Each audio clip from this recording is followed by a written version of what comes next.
عاملين إيه؟ يا رب تكونوا بخير ان شاء الله. معانا النهارده انبوكسنج الموبايل عمل ضجة كبيرة في السوق المصري، يعني كل الناس تقريبا بتتكلم عليه. هو موبايل شاومي بوكو اكس 3 ان اف سي. طبعا الموبايل ده اللي ما يعرفوش هو لسه نازل من فترة مش كبيرة قوي.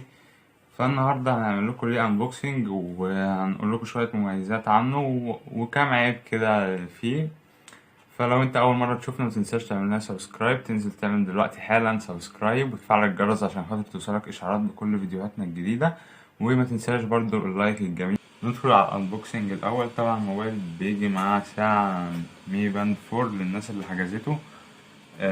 دي هنتكلم عليها في فيديو تاني، مميزاتها وعيوبها وكل حاجة عنها. نيجي للموبايل بقى نعمل له انبوكسنج.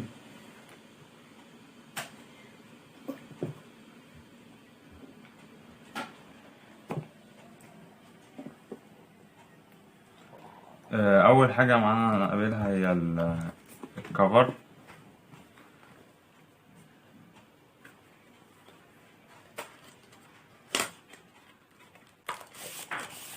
كفر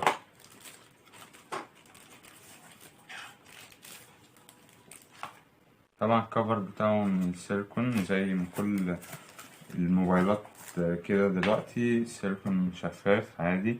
وده طبعا لازم هنحطه لان هو مهم جدا وهعرفكم ليه في المميزات. نيجي بقى للموبايل. طبعا الموبايل دوت فيه منه نسختين، نسخة 64 جيجا رام، 64 جيجا مع 6 جيجا رام، ونسخة 128 جيجا مع 6 جيجا رام برضه. طبعا في منه لونين، اللون الجراي واللون الازرق.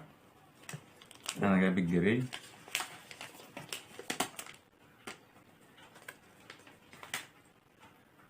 زي ما انتم شايفين طبعا الموبايل فيه انعكاسات رهيبة كده. اول لما تشوفه تقول ان هو ازاز، بس هو طبعا مش ازاز، هو من البولي كاربونيت. وده على عكس المتوقع من شاومي. موبايلات شاومي دايما بتيجي من الازاز، بس بصراحة امكانيات الموبايل دوت تغفر له.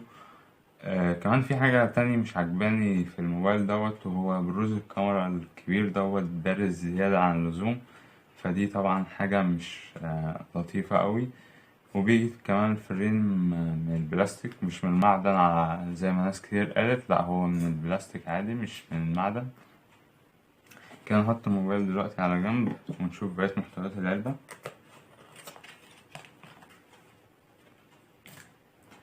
بيجي كمان معاه شاحن 33 واط، شاحن بيشحن بسرعة كبيرة،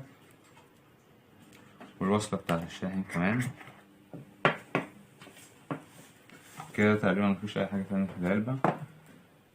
ندخل بقى نكمل. كده احنا خلصنا التصميم. ندخل بقى على الشاشة. طبعا الشاشة IPS LCD بتيجي بمعدل Full HD بلس ب6 و67 إنش، وبهول بانش فوق في النص كده صغير، على عكس المنافس ريلمي 7. والإصدارات السابقة برضو كانت بتيجي كبيرة. طبعا الشاشة بتدعم خاصية ال HDR10، ومعدل التردد بتاعها 120 هرتز. ده طبعا الحاجة اللي بتميز الموبايل.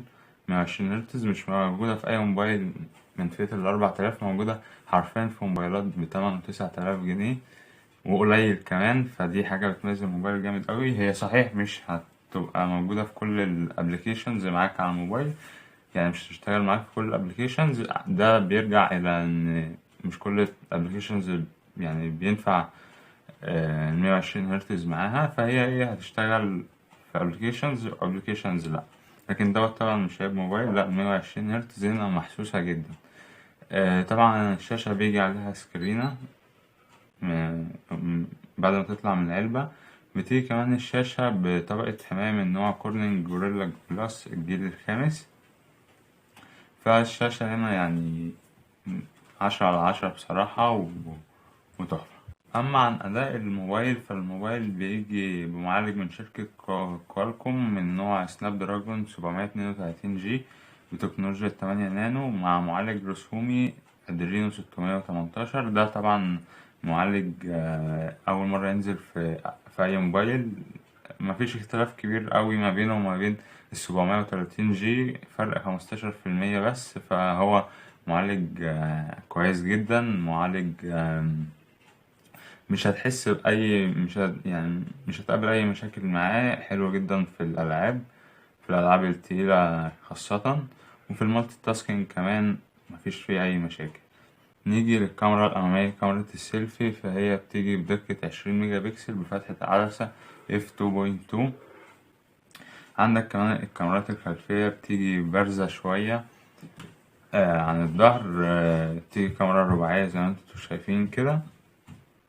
الكاميرا الأولى الأساسية 64 ميجا بكسل، فتحة عدسات 1.9 بمستشعر سوني الجديد. وطبعا هي يعني كاميرا مش محتاج كلام عليها أوي، يكفي إن هي من سوني. كمان عندك الكاميرا التانية بدقة 13 ميجا بكسل، فتحة عدسة 2.2، هي طبعا خاصة بالوايد أنجل أو يعني التصوير الواسع. والكاميرا التالتة بتيجي بدقة 2 ميجا بكسل بفتحة عدسة f2.4، وهي خاصة بالتصوير الماكرو واللي ملهاش أي لازمة ومحدش بيستخدمها في أي حاجة. أما عن الكاميرا الرابعة فهي بتيجي بدقة 2 ميجا بكسل برضه بفتحة عدسة f2.4، وهي خاصة بالبورتريه أو العزل يعني. وطبعا الفلاش اللي موجود في كل الموبايلات. طبعا الموبايل بيجي بمايك ثانوي خاص بعزل الدوشة والضوضاء كده. دي حاجة مش موجودة في موبايلات تانية كتير، معرفش ليه بيستغنوا عنها بصراحة. دي طبعا عشان تعزل أي صوت انت بتتكلم في المكالمة، بتعزل أي صوت حواليك وتخلي اللي بيسمعك يسمعك بصوت نقي وواضح. أما عن تصوير الفيديوهات فالموبايل بيدعم تصوير الفيديوهات بجودة 4K بدقة 30 فريم في الثانية. طبعا بيدعم تصوير ال Full HD ب30 برضه فريم في الثانية، وبيدعم طبعا تصوير السلو موشن، وعادي يعني حاجة أساسية. طبعا السماعات الخارجية اللي فيه سماعات ستيريو دي طبعا حاجة يعني توب التوب يعني زي ما بيقولوا، حاجة مش موجودة في موبايلات كتير جدا.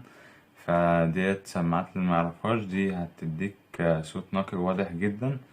وفي مشكلة بس في السماعات ديت، طبعا مفيش حاجة حلوة بتيجي من غير حاجة وحشة، فهي مشكلتها يعني فيها زنة لما بتعلي الصوت على الآخر بتعمل زنة في الظهر، هتبقى محسوسة شوية. بس ده لو انت عليت الصوت على الآخر.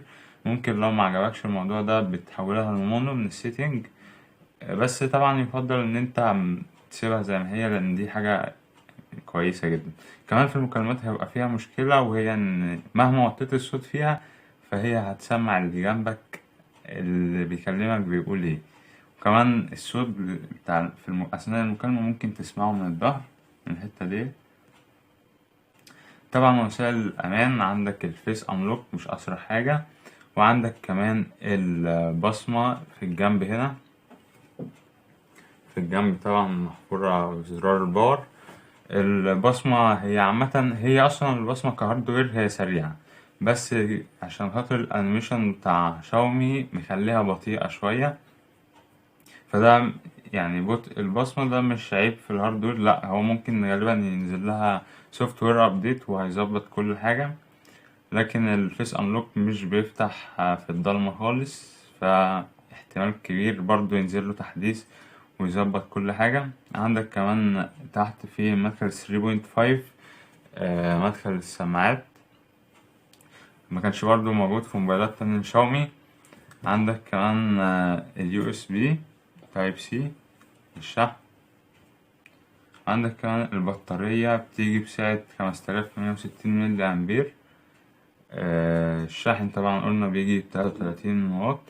طبعا البطارية ديت هتفتكر أول لما تسمع هتفتكر 5160، فدي بطارية عملاقة يعني هتقعد معاك كتير قوي. بس هي للأسف الشاشة 120 هرتز بتسحب كهربا حريق يعني كهربا، فهي هتسحب معاك من البطارية جامد قوي. فهتعتبرها كأنها 4000 ملي أمبير مش 5160 ملي أمبير. بس برضه هي هتكفي معاك اليوم 7 ساعات ونص، 8 ساعات سكرين اون، فدوت رقم مش وحش خالص. كمان انت تقدر تقلل ال120 فريم ل60 فريم، بس يعني ما يفضلش لأن انت جايب الموبايل، دي ميزة أساسية فيه. كمان الموبايل بيجي بنظام تشغيل أندرويد 10 مع واجهة شاومي الجديدة الميو اي 12. طبعا في المجمل بقى بعد ما قلنا المميزات وكده، نقول بقى حاجة يعني مش لطيفة في الكاميرا، أو نقول يعني حاجة، يعني نقول أداء الكاميرات عامل ازاي. هو الكاميرا الأمامية دي مش لطيفة عشان خاطر الصبح هتاخد منها يعني تفاصيل وهتاخد منها صور كويسة، لكن بالليل مش هتبقى لطيفة أو مش هتبقى كويسة أوي في الإضاءة الضعيفة. بس بيتحل المشكلة ديت بإن أنت بتنزل لها جوه الكاميرا. لكن الكاميرا الأساسية الخلفية دي ممتازة جدا الصبح وبالليل، ويعني بتطلع تفاصيل جامدة وكويسة أوي. طبعا الموبايل فيه خاصية ال NFC اللي هي أصلا في تسمية الموبايل، مش عارف ليه بصراحة تسميتها كده. في موبايل تاني شاومي نزلته نفس الموبايل بس من غير NFC، بس مش لازم يعني يقولوها في اسم الموبايل. طبعا الخاصية ديت خاصية الدفع الإلكتروني هتبقى موجودة بشكل كبير في المستقبل. في طبعا IR بلاستر اللي هو الخاص بالتحكم في الأجهزة المنزلية، دي طبعا حاجة مشهورة بيها شاومي جدا. طبعا نيجي لآخر حاجة وهي سعر الموبايل. بيجي نسختين زي ما احنا قلنا، نسختين. النسخة الأولى 64 جيجا مع 6 جيجا رام، والنسخة التانية 128 جيجا مع 6 جيجا رام. النسخة الصغيرة ال64 جيجا بتيجي ب4000 جنيه، والنسخة الكبيرة ال128 بتيجي ب4400. في المجمل يعني أحب أكون إن أنا يعني وضحتلكوا المواصفات وعملتلكوا الأنبوكسنج، ويعني أحب أتمنى إن انتوا استفدتوا. ويعني لو حد بيسألني فأنا فعلا أنصحه إن هو يشتري الموبايل دوت حتى لو سمع عليه إيه، لأن الموبايل دوت بيقدم مميزات مش موجودة في أي موبايل تاني. ويعني أداء، يعني إحنا متعودين إن شاومي بتنزل حاجات يعني مميزات ومواصفات في موبايلاتها بسعر قليل، يعني القيمة مقابل السعر. فديت يعني لو حبيت أنصحك يعني، فأنا بقولك يعني اشتريه واتكل على الله، يعني أكيد مش هتندم خالص.